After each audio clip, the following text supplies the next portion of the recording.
मिना Muzdalifah Arfat में कसर नमाज होगी। कसर ने कसर, कसर के माने 4 रकात वाली 2 रकात और सुन्नत नहीं पढ़नी है। तो मिना मुजदलिफा अरफात में कसर नमाज होगी, लेकिन अरफात में 2 सलात जोहर और असर इकट्ठी 2-2 रकात पढ़नी है। अरफा और मुजदलिफा में भी 2 रकात 2 सलात कौन सी, मगरिब और इशा एक अजान के साथ 2 इकामत के साथ इकट्ठी पढ़नी है। वहां भी जोहर एक अजान होगी, 2 इकामत पढ़ी जाएगी। ये है हदीस के मुताबिक।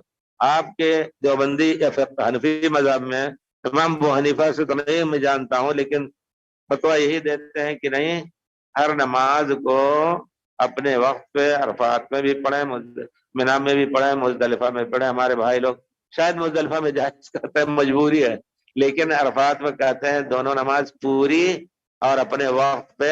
जोहर के वक्त असर नहीं पढ़नी है और नहीं पढ़ते हैं, देखा हमने। तो ये पूरे तौर पर प्यारे रसूल की हदीस मुबारक के खिलाफ। मक्के के लोग, उसका ताल्लुक सफर से नहीं है।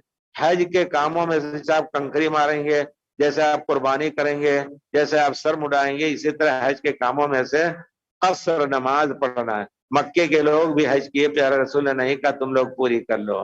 भीतर अगर पढ़ना चाहे तो पढ़ लें, ना पढ़े तब भी इंशाअल्लाह कोई हर्ज नहीं। जिक्र नहीं आता है कि प्यारे रसूल ने, जिक्र आता है कि आपने मगरिब पढ़ी, ऐसा पढ़ी, फिर आप सो गए सल्लल्लाहु अलैहि वसल्लम।